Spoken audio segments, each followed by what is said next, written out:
انت بتحس بألم في ظهرك بسبب الفخذ، وانا بقدر اثبت لك ده. في الفيديو ده هتكتشف إذا كانت دي حالتك وإزاي تتحسن بتمرينين تقدر تعملهم دلوقتي في البيت.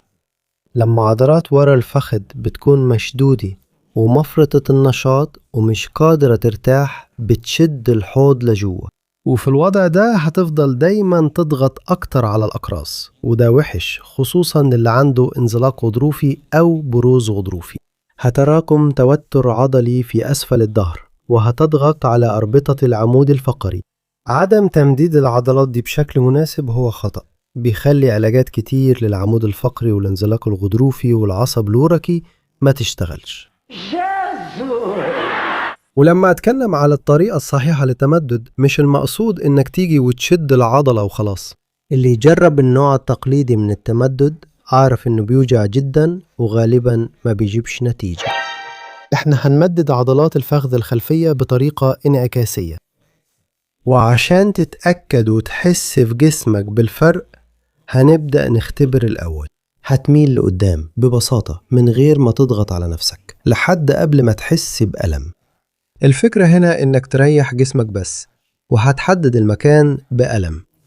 خليني أرفع البنطلون هنا. كنت ممكن أعمل الفيديو ده وأنا لابس شورت أو برمودا، بس الجو برد قوي.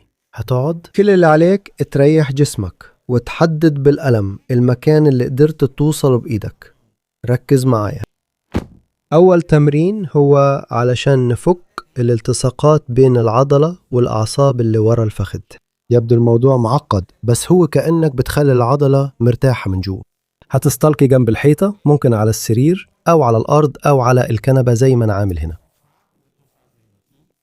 رجل واحد بتكون تحت والرجل التاني بتكون مفرودة والكعب مرتكز، عشان تعرف إنك على مسافة صح وإنك بتعمل إطالة فعالة وآمنة. هتشد قدمك. خليني أشيل الشراب هنا عشان لو سبتها هتوسخ الحيطة، ومراتي مش بتحب كده. هتشد رجلك وهتحس بإطالة بس ورا الساق، في عضلة السمانة ورا الركبة وفي الفخذ. لو شدت ومش حاسس بأي إطالة يبقى أنت بعيد قوي عن الحيطة، فكل اللي عليك تقرب أكتر. لو شدت وحسيت بألم أو حرقان أو شد جامد أو عدم راحة يبقى أنت قريب قوي، فكل اللي عليك تبعد شوية صغيرين. خد وقتك لحد ما تلاقي المسافة اللي مريحة وأمنة ليك. ماشي؟ في الوضعية دي هتعمل حركة الرجل بس، زي حركة اللي كان بيستخدم مكنة الخياطة اليدوية. إيه كده احنا بنفضح سننا على الفاضي، صح؟ ماشي، تمام. هتعمل الحركة دي 3 مرات، 3 مجموعات لحد ما تتعب. لو بدأت تتعب نزل رجلك، استنى التعب يروح وارجع.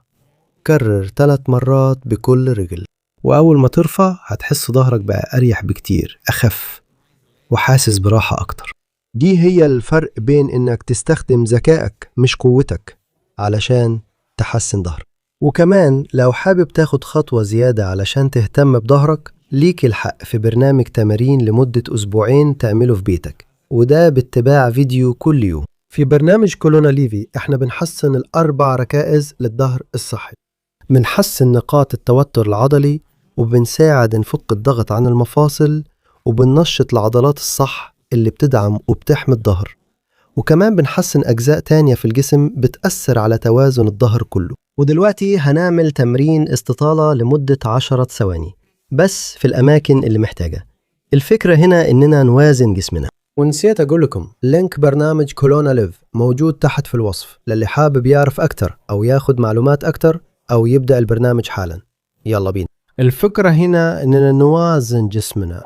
لما نقلل التوتر ده اللي قدام العمود الفقري، التوتر العضلي المتراكم ده، العضلات اللي ورا، حتى عضلات ورا الفخذ، مش هتضطر تبذل مجهود كبير. عشان تقدر توقف متوازن زي ما قلت لك، جرب 10 ثواني بس وهتحس بالفرق. حط الموبايل على الترابيزة وجرب معايا.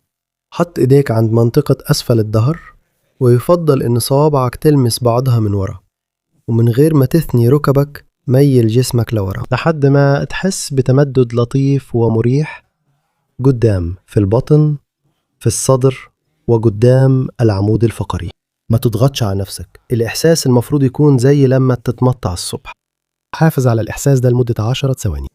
ودلوقتي هتكرر الاختبار عشان تشوف إذا إيدك وصلت أبعد أو لو ظهرك ارتاح أكتر. وعشان القصر ما يرجعش تاني، كل اللي عليك تعيد التمرين ده بنفس الترتيب مرة واحدة في اليوم. ولو الألم بينزل على المؤخرة أو الرجل، أنا هوريك إزاي تخفف ألم العصب الوركي بطريقة ذكية. في الفيديو ده كل اللي عليك تضغط هنا على الشاشة عشان تتفرج. لو قدرت أساعدك، افتكر تشارك الفيديو ده مع حد محتاجه، على الأقل شخص واحد محتاج. ده كل اللي بطلبه منك، خليك سبب في الخير.